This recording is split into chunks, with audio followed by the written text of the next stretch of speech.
정혜 씨는 휴대폰을 들어 연락처를 훑어봅니다. 고작 10개도 되지 않는 연락처지만 전화를 걸 만한 상대는 없습니다. 오늘도 하루는 길고 마땅히 할 일도 대화를 나눌 상대도 없습니다. 통장에는 고작 몇백만 원의 돈이 전 재산입니다. 그저 간신히 정부에서 나오는 돈으로 연명하는 생활을 한 지 벌써 오래입니다. 앞으로도 이런 하루하루를 어떻게 살아가야 할지 막막한 생각이 듭니다.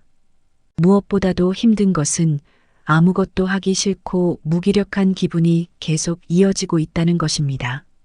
사람도 다 싫고 뭔가 하고 싶다는 의욕도 사라진 지 오래입니다. 이렇게 남은 인생을 산다는 것이 무슨 의미가 있나 그런 우울감이 잦아듭니다. 그냥 죽고 싶다는 생각이 들지만 마음대로 죽지도 못하는 내 신세가 철약 맞기만 합니다. 안녕하세요. 사연으로 마음을 읽는 채널 마음의 라디오에 오신 것을 환영합니다. 오늘은 젊어서 방탕하게 살았던 과거를 후회하다. 우연히 노년의 가까스로 자신의 삶의 의미를 찾게 되는 한 할머니 사연을 소개합니다. 어떤 사연일지 끝까지 시청해 주시고 노년의 시간을 지혜롭게 보낼 수 있는 방법에 대해 같이 생각해 보면 좋을 것 같네요. 그럼 지금 사연을 시작하겠습니다. 구독과 좋아요는 큰 힘이 됩니다. 올해 77세인 황정혜 씨는 기초생활수급자입니다. 통장에 있는 돈이라고는 몇백만 원의 돈이 전부입니다. 그 액수를 보면 한숨이 절로 나오지만 사실 평생 정혜 씨가 힘들게 살았던 것은 아니었습니다. 젊었을 땐 제가 이런 신세가 될 줄 꿈에도 몰랐지요. 저는 교사였어요. 그 시절에 저는 부유한 집에서 컸습니다. 남들은 꿈도 꾸지 못했던 좋은 교육을 받았고 대학도 나왔습니다. 젊어서는 교사로서 신바람 나게 살았지요. 사는 게 얼마나 쉬워 보였는지 몰라요. 매사에 저는 자신만만했지요. 100년을 그냥 화려하게 살 수 있을 줄로만 알았습니다. 세상에 두려운 것이 없었어요. 결혼도 했었어요. 그런데 제가 성격이 자신감이 넘치다 못해 아주 오만했어요. 그땐 남편 귀한 줄 몰랐지요. 애도 둘이나 있었습니다. 딸을 내리 둘을 연년생으로 낳았어요. 그러니까 꼼짝없이 집에서 애를 키워야 하잖아요. 저는 애만 낳고 바로 다시 일을 하러 가려고 했어요. 그런데 남편이 반대를 하는 거예요. 저보고 애를 키우라는 거지요. 저는 근데 집에 있으려니까 막 숨이 막히고 가슴이 답답하더라고요. 애가 이뻐 보이지도 않았어요. 그래서 난 이렇게는 못 산다고 그냥 직장을 나갔어요. 그래서 애를 남편하고 시어머니가 번갈아 가면서 저 대신 키우더라고요. 퇴근하면 피곤하다는 핑계로 저는 애를 보지 않았어요. 집안일도 안 했어요. 그러니까 남편도 저한테 불만이 많았겠죠. 그렇게 남편하고 계속 애 키우는 문제로 싸우다가 결국 제가 집을 나오고 말았습니다. 그땐 그 사람이 너무 답답하다고 생각했어요. 애가 귀한 줄도 몰랐어요. 나는 밖에 나가서 일하는 게 좋은데 왜 그걸 가지고 시비인가? 그렇게만 생각했습니다. 저는 교사라는 직업이 있었기 때문에 그 당시에는 남편과 헤어지는 것이 하나도 두렵지가 않았어요. 여자가 이혼을 한다고 하면 모두가 다 손가락질을 하던 때였는데도 무슨 자신감이었는지 그땐 눈에 보이는 게 없을 정도로 용감했어요. 그렇게 애 둘을 그냥 남편한테 던져놓고 혼자 나와서 살았습니다. 이혼을 하자고 해도 남편이 절대 이혼을 해주지 않더라고요. 나중에 애들 결혼할 때 애들한테 피해를 주면 안 된다고요. 참 애들한테 끔찍이도 잘하는 아빠였어요. 애들이 엄마 복은 없었어도 아빠 복이라도 있어 다행이죠. 지금 생각해보면요. 그러니 그 사람 눈에 애들은 안중에도 없고 밖으로만 싸돌아 다니는 제가 얼마나 못마땅했겠어요. 요즘에야 여자들이 다들 일을 하지만 그때는 다들 애 낳으면 그만두고 집에서 애 키우던 시절이잖아요. 용감하게 이혼을 하자고 했는데 남편은 절대 들어주지 않았어요.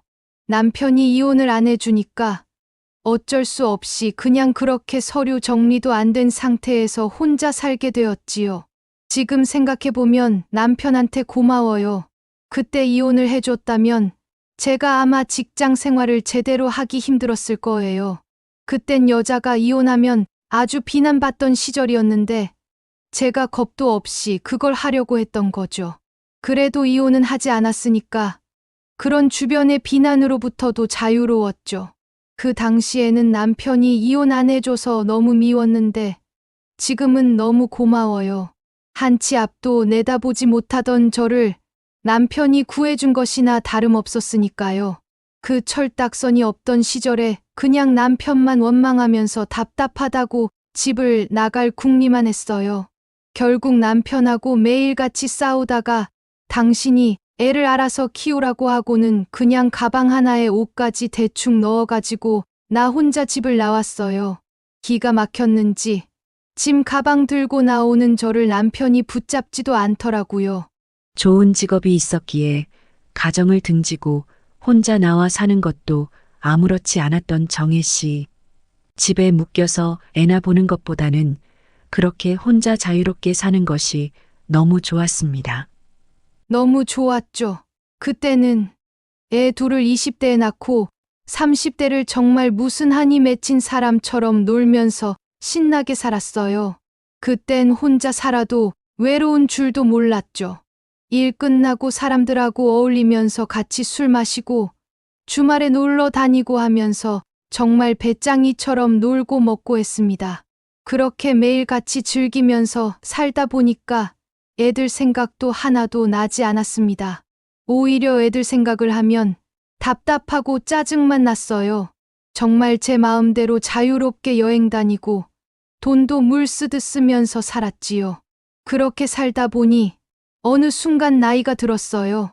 40대가 되고 또 50대가 되더라고요. 그리고 정신을 차려보니까 제 주변에 남은 사람도 없고 돈도 다 써버리고 없는 거예요. 50대라는 나이에 통장은 텅 비어 있고 혼자인 내 신세가 갑자기 문제라는 생각을 하게 됐지요. 젊어서 저하고 같이 놀던 사람들은 다들 시간이 흐르면서 가정을 꾸리고 저는 점차 혼자인 채로 나이가 들고 있었습니다. 지금은 혼자 사는 사람이 많다고 하지만 그때만 해도 다들 결혼을 많이 하던 때였잖아요. 명절이며 휴가 때면 다들 가족들끼리 모여서 놀고 그러는 게 조금씩 부럽더라고요. 제가 제 가정 버리고 혼자 지내는 걸 부모님이 못마땅하게 여기셔서 저는 명절에 친정에도 못 갔거든요. 저희 부모님이 항상 그러셨어요. 너는 남의 새끼들을 가르치면서 네 새끼는 못 키우냐고. 참 모순이죠. 같이 놀던 사람들이 하나 둘 가정을 꾸리면서 정혜 씨는 어느 순간 혼자가 되었습니다. 그러자 평소 생각지도 않고 살았던 남편과 아이들 생각이 났지요. 저도 그래서 남편한테 연락을 해봤어요. 짐 가방 싸서 나온 이후 처음으로 연락을 먼저 해봤죠. 사실 그전에는 남편이 몇 번이나 애들이 엄마 보고 싶어 한다고 연락을 한 적이 있었어요. 그럴 때마다 제가 거절했거든요. 공연히 애들 만나면 제가 마음이 흔들릴 것 같고 후회가 될까봐 아예 안 보려고 했던 거예요. 지금 생각해보면 죄책감 때문이었던 것 같습니다. 내내 그렇게 애들 보는 것도 피했는데 나이 50이 넘어 너무 외롭고 공허해지니까 그래도 가족이라고 남편과 아이들 생각이 나더라고요. 참 너무 이기적이죠. 남편이 애들한테 물어보고 애들이 만나고 싶다고 하면 연락을 주겠다고 하더라고요. 그래서 희망을 가져봤지요. 염치가 없지만요. 50대가 되자 정혜 씨는 혼자 사는 삶이 더 이상 즐겁지가 않았습니다. 죄책감이 들었지만 염치를 무릅쓰고 남편에게 연락을 한 정혜 씨는 마치 판결을 기다리는 죄수처럼 긴장되는 마음으로 남편의 연락을 기다렸습니다. 남편은 아이들이 엄마를 만나고 싶지 않다고 하니 안 되겠다며 거부 의사를 전해왔습니다. 정혜 씨는 그제서야 자신이 무슨 짓을 저지른 것인지 깨닫게 되었지요. 그래도 엄마니까 애들이 궁금해서라도 한 번은 만나겠다고 해주지 않을까 기대를 했었어요. 어릴 적에는 엄마를 보고 싶어 한다고 남편이 몇 번이나 연락을 했었으니 혹시 아직도 그런 마음이 있지 않을까 했었지요. 그런데 이제 다 큰 애들이 엄마에 대한 마음을 완전히 접은 것 같더라고요. 그땐 처음으로 마음이 정말 부서지는 것처럼 아팠어요. 그래도 엄만데 애들이 참 냉정하구나 그런 원망도 있었습니다. 여전히 저는 이기적이고 염치 없는 사람이었죠. 지금 생각해보면 그런 생각을 했던 저 자신이 어이가 없습니다. 애들이 그렇게 나오는 게 당연할 수밖에 없는 일인데 말이에요. 그렇게도 나 자신밖에 모르던 사람이었구나. 지금은 그렇게 생각해요. 정혜 씨는 딸들로부터 완전히 외면당했습니다. 그렇게 자포자기한 심정으로 살다가 크게 몸이 아픈 일이 있었지요. 부모님이 남겨주신 재산이 있었는데 그때 모아놓은 돈도 없고 하니까 수술비, 입원비 그리고 재활하느라고 돈을 다 써버렸지요. 그러고 나니까 정말 하루아침에 제가 극빈층이 되어 있더라고요. 평생 돈 걱정 없이 놀고 먹을 땐 저한테 이런 일이 생길 줄 꿈에도 몰랐어요. 부모님이 부유하셨는데 부모님도 나이가 드시면서 사업이 부도가 나서 재산을 다 날리셨어요. 그래도 아끼던 막내딸인 저한테 재산을 조금 남겨주셨던 건데 너무 허무하게도 병치레 하느라 그 돈을 다 써버린 거죠. 제가 직장 생활하면서는 돈을 하나도 모으지 않고 다 써버렸거든요. 옷이며 가방이며 화장품이며 그냥 아끼지 않고 내키는 대로 다 사서 썼습니다. 그런데 돈이 이제 하나도 없으니까 그런 사치품들을 다 내다 팔아야지 되겠더라고요. 그래서 값이 나가는 것들을 다 팔고 나니까 몸뚱아리 하나만 남은 거예요. 나이 들고 돈이 다 떨어진 정혜 씨. 가까스로 병은 완치가 되었지만 정혜 씨에게 남은 것은 기초생활수급자라는 타이틀 뿐이었습니다. 어찌 살아야 하나 막막하던 정혜 씨에게 남편이 연락을 한 적이 있었습니다. 딱 한 번 남편으로부터 연락이 왔었어요. 큰 딸이 결혼하는데 와서 혼주 자리 좀 채워달라고 하더라고요. 그래서 혹시나 하는 마음으로 딸 결혼식에 갔습니다. 정말 그땐 지푸라기라도 잡고 싶은 심정이었어요. 어떻게든 남편하고 딸들하고 묵은 감정을 해소하고 잘 지내보고 싶다는 기대를 했었습니다. 저는 너무 간절했거든요. 돈도 없고 의지할 사람도 하나 없는 이 삶에서 이제는 너무 탈출하고 싶었어요. 그래도 날 엄마라고 결혼식에 불러줬으니까 조금은 딸들이 마음을 열었나 보다. 혼자 그런 생각을 좀 했습니다. 정혜 씨는 비참한 삶에서 누군가 자신을 구해주기를 간절히 바랬습니다. 자신의 과거를 용서받고 싶었지요. 그런데 결혼식 끝나고 나서 딸은 정혜 씨의 기대와는 다른 말을 했습니다. 오늘 와주셔서 감사해요. 하지만 앞으로는 연락할 일 없을 겁니다. 제 남편 쪽에 부모님이 이혼을 한 것도 아닌데 이혼했다고 거짓말을 할 수도 없었고 이혼도 아니면 왜 어머니가 안 오시는지 설명하기도 난감해서 와 달라고 했던 거예요. 다른 뜻은 전혀 없습니다. 그래도 저를 낳아주신 책임으로 어머니 역할 한번 해주셨으니까 저는 그걸로 만족합니다. 다시는 연락 안 할 테니까 앞으로는 볼 일 없었으면 합니다. 큰딸의 냉랭한 말이 정혜 씨의 마음에 비수를 찌르는 듯 했습니다. 신락 같던 희망이 끊어지던 순간이었지요.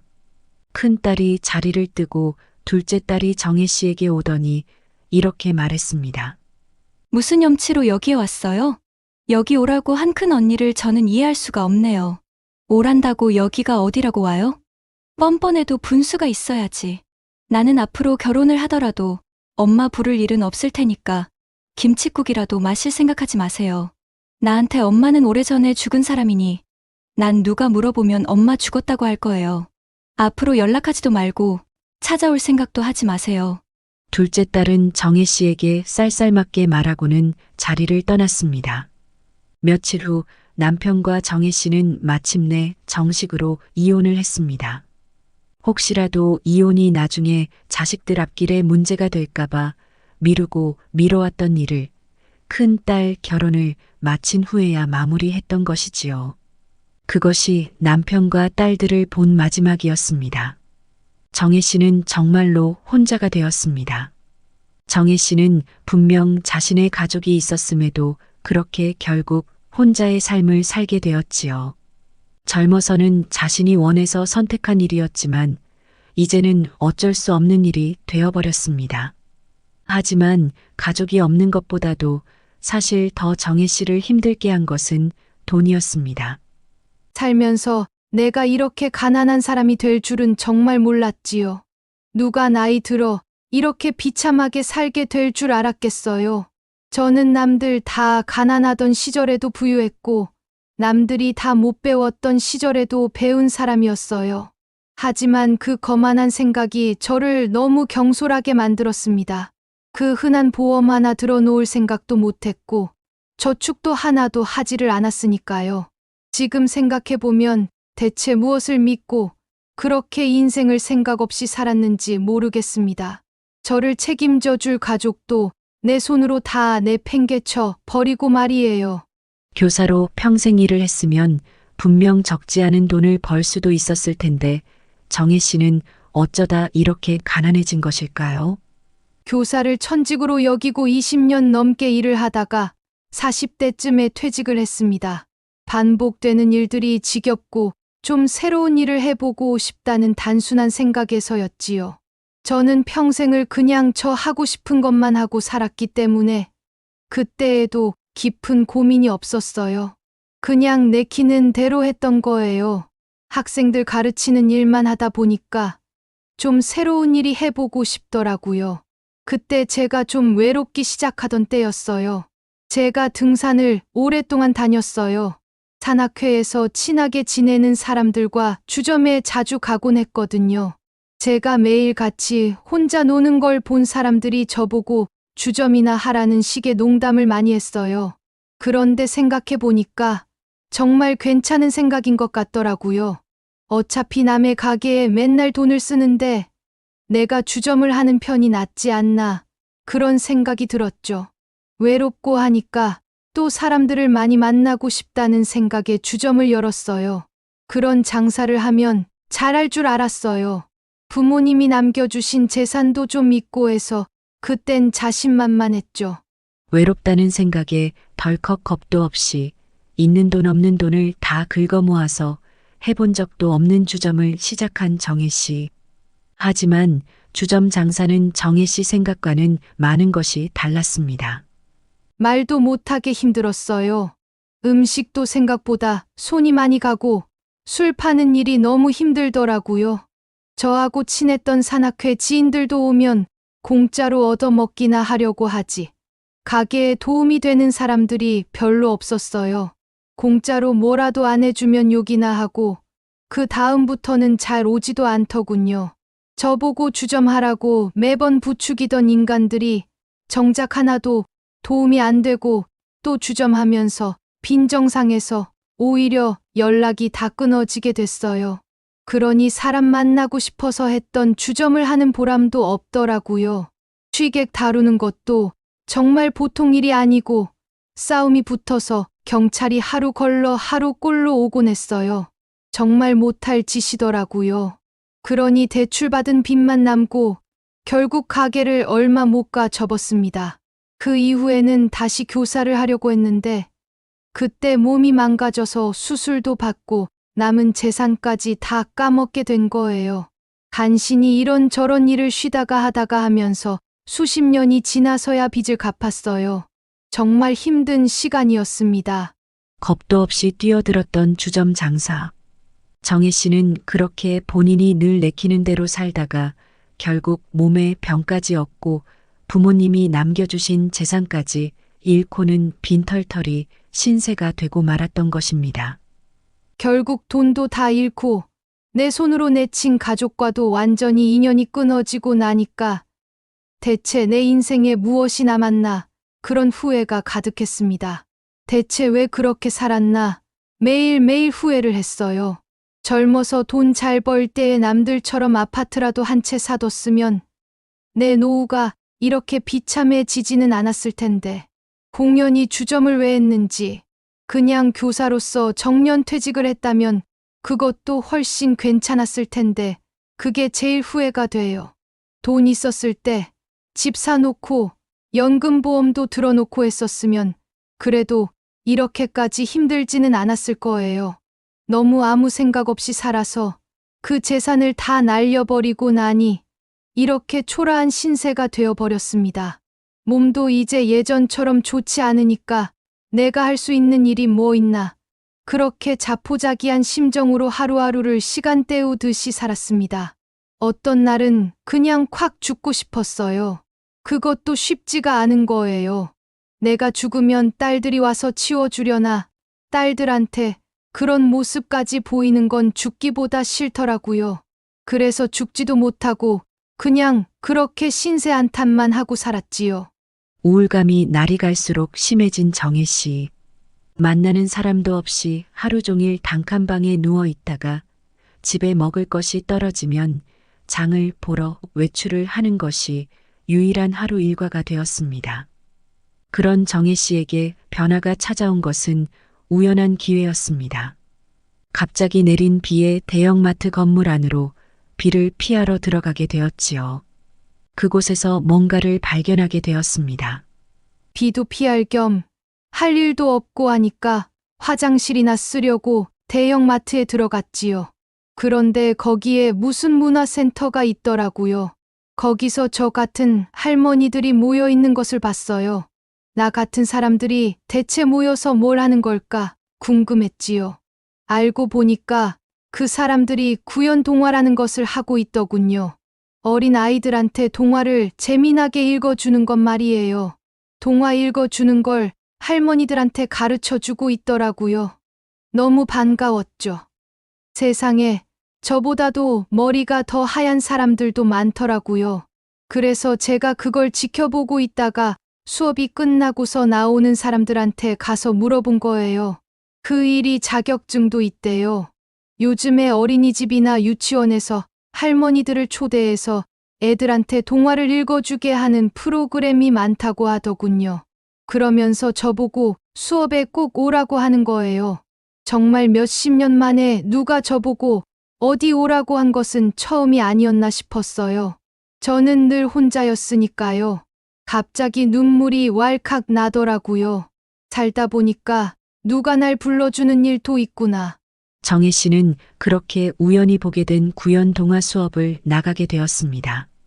동화 읽어주는 일 정도는 사실 정혜 씨에게 별일은 아니었어요. 수십 년 교사도 했었으니까요. 하지만 문제는 자신감이었습니다. 모든 것을 잃고 혼자 고립되어 살아온 정혜 씨는 고작 어린 아이들에게 동화를 읽어주는 일조차도 겁이 났습니다. 나보고 오라고 해주니까 너무 고맙고 또 해보고 싶으면서도 너무 겁이 나는 거예요. 내가 이 나이에 할 수 있을까? 내가 실수를 하면 어쩌나? 여러 가지 생각이 들었습니다. 그냥 포기하고 도망치고 싶다는 생각도 있었지요. 이제 와서 이런 일을 하는 것이 무슨 의미가 있나 싶고 여러 가지로 고민이 많아지더라고요. 내가 누구를 위해 봉사를 한다는 것이 가당키나 한가? 나 같은 사람이야말로 누군가의 돌봄이 필요한 사람일 텐데 내가 무슨 봉사를 한다는 것인가? 그런 생각들 때문에 많이 망설여졌습니다. 그렇게 망설이던 정혜 씨를 붙잡아 준 것은 같이 수업을 듣던 할머니들이었어요. 할머니들은 정혜 씨에게 용기를 북돋워 주었습니다. 괜찮다고 다 할 수 있다고 말이지요. 그분들이 정말 많은 용기를 주셨어요. 다들 저처럼 혼자고 자신감이 없었다고 하면서 괜찮다고 계속 이야기를 해주더라고요. 가서 어린 아가들 얼굴 보면 살맛이 날 거라고 계속해서 저를 설득했지요. 그래서 거의 끌려가다시피 수업을 듣게 되었어요. 수업료가 무료라고 하더라고요. 돈이 드는 것도 아니니 그냥 한번 해보기나 하자. 그런 심정으로 가게 되었습니다. 어차피 집에 혼자 누워만 있는 것보다는 그래도 거기 가서 사람들이라도 만나는 편이 덜 외롭기도 했고요. 정혜 씨는 그렇게 구연동화 수업을 듣고 어느 날 어린이집에 정말로 동화를 읽어주러 가게 되었습니다. 어린이집으로 향하는 버스 안에서 정혜 씨의 가슴은 너무 떨려왔습니다. 막상 어린이집에 가려니까 가슴이 너무너무 떨렸어요. 긴장도 되고 겁도 나고 갑자기 도망치고 싶기도 했습니다. 왠지 가면 창피를 당할 것만 같고 바보같이 더듬고 실수를 할 것 같았어요. 두렵고 무서운 마음이 진정이 잘 되지 않았습니다. 하지만 그래도 다시 혼자 단칸방에서 죽을 날만 기다리는 그런 일상으로 돌아가고 싶지는 않았어요. 그 생각으로 버텼던 것 같아요. 간신히 할 수 있다, 할 수 있다. 이런 생각을 하면서 어린이집에 갔던 기억이 나네요. 정혜 씨는 그렇게 간신히 어린이집에 도착을 했어요. 그리고 어린이집 교사의 안내를 받아 아이들을 만나게 되었지요. 동화책을 펼치는 정혜 씨 손은 사정없이 떨렸지요. 학생들 앞에서 수업을 셀 수 없이 많이 했던 제가 그 어린 애기들 앞에서 어찌나 떨리던지 참 저 자신이 우스웠습니다. 한 번도 학생들 앞에서 떨린다는 생각을 해본 일이 없었거든요. 이제 내가 할 수 있는 일이란 아무것도 없다는 생각으로 자포자기했던 세월이 너무 길었나 봐요. 보송보송한 아가들 앞에 서는 것이 그렇게 떨릴 줄 누가 알았겠어요. 정혜 씨는 그렇게 떨리는 마음을 진정시키며 동화책을 천천히 읽었습니다. 배운 대로 손짓을 하면서 열심히 최선을 다해 읽어주었지요.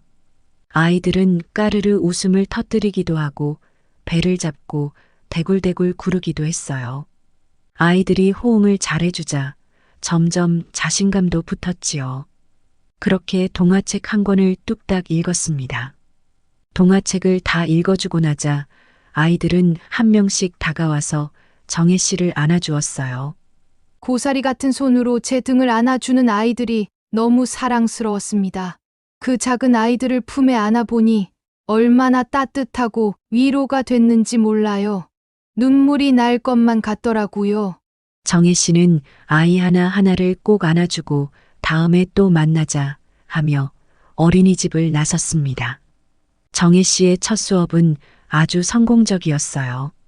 그렇게 정혜 씨는 구연동화 할머니로서의 삶을 새로 시작하게 되었습니다. 집에 돌아온 정혜 씨는 자신의 아이들 생각을 했어요. 내 아이들을 내가 그렇게 안아주고 사랑하며 키웠다면 내 인생이 어땠을까? 그런 후회가 밀려왔습니다. 그땐 아이들이 제 인생의 걸림돌인 것만 같고 짐짝처럼만 느껴졌어요. 내 삶을 갉아먹고 날 자유롭지 못하게 만드는 존재라고 여겼습니다. 하지만 오늘 어린이집에서 아이들을 만나보니까 아이들은 저에게 위로와 위안이 되는 존재였어요.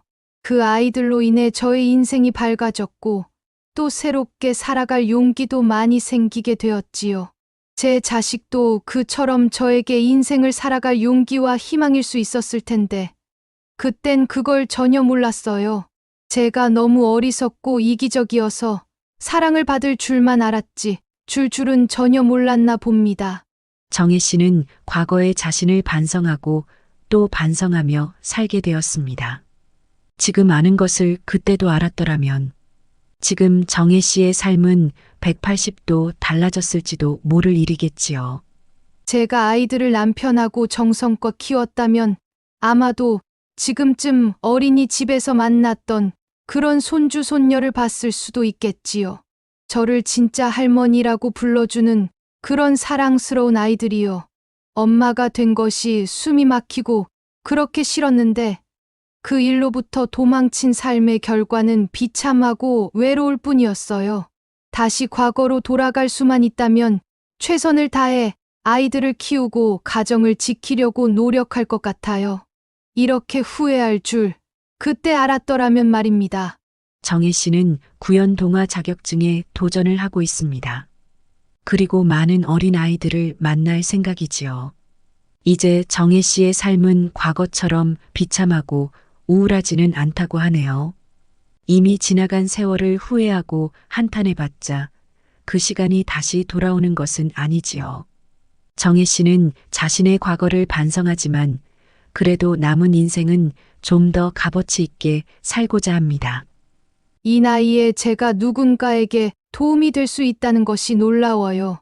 제가 동화를 읽어주고 아이들이 웃고 좋아하는 모습을 보면 제가 그래도 아직 쓸모가 있는 사람이라는 생각에 기뻐져요. 다 늙고 가진 것도 없어서 이제 나는 아무짝에도 쓸모없는 사람이라고 여기며 죽을 날만 기다리고 있었는데 이런 기회가 찾아올 줄 누가 알았을까요? 내가 아이들에게 동화를 읽어주면서 사실은 저 자신이 구원받은 셈이에요.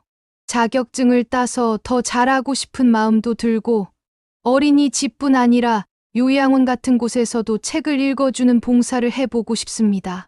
정혜 씨는 80을 바라보는 나이에 이처럼 새로운 꿈을 꾸게 되었습니다. 어리석었던 젊은 시절, 후회만 가득했던 삶. 가진 것 하나 없던 정혜 씨 인생은 비참했습니다. 하지만 지금은 그런 과거를 다 멀리하고 미래를 희망으로 바라볼 수 있게 되었지요. 앞으로 내가 얼마나 더 살 수 있을지는 모르겠습니다. 하지만 적어도 지금은 아무것도 안 하고 자포자기한 채로 죽을 날만 기다리고 있는 건 아니니까요. 하루하루가 처음으로 감사하다는 마음이 들어요. 제가 아직도 누구를 위해서 무슨 일을 할 수 있다는 사실이 너무 값지고 소중하지요. 정혜 씨는 감히 자신이 떠나온 남편과 아이들을 다시 보고 싶다는 생각을 하지는 않습니다. 그들로부터 용서를 바라지도 않지요. 그저 혼자 그리워하고 속죄하는 마음으로 살고 있습니다. 그 죗값을 치른다는 생각으로 어린 아이들에게 봉사를 하는 것 같기도 합니다. 과거 누구나 살면서 많은 실수를 하지요. 나이가 들어 그 실수에 대한 값을 치러야 하는 순간이 오기도 합니다. 누군가는 말년이 풍족하고 행복하기도 하지만 누군가의 말년은 비참하고 고통스럽기도 하지요. 정혜 씨도 그랬습니다. 방탕했던 젊은 시절에 대한 대가를 노후에 혹독하게 치러야 했던 정혜 씨. 그래도 정혜 씨는 누군가에게 봉사를 할 수 있는 기회를 얻어 오히려 자신이 새로운 희망을 갖게 되는 소중한 경험을 하게 되었습니다. 나이가 들었다고 해서 너무 모든 것을 비관적으로 바라볼 필요는 없는가 봅니다. 가진 것이 없어도 여전히 누군가에게 친절을 베푸는 것은 할 수 있는 일이지요. 오늘 나의 노년의 삶이 무슨 의미가 있나 회의감이 든다면 정혜 씨의 인생을 떠올려 보세요. 모든 것을 잃고 비참하고 좌절스러운 삶을 살았지만 그래도 누군가를 위해 할 수 있는 것을 찾아내서 결국 자기 자신의 쓸모를 증명한 정혜 씨처럼 여전히 누군가에게 나는 도움이 되는 존재일 수 있다는 것을 꼭 기억하시기 바랍니다. 세상에 쓸모없는 사람은 없습니다. 그저 그 쓸모를 찾아내느냐, 찾지 못하느냐, 그 차이만 있을 뿐이겠지요. 오늘 이야기 어떠셨나요? 마음의 라디오는 다음 시간에 또 새로운 이야기로 찾아오도록 하겠습니다. 영상을 시청해 주셔서 감사합니다.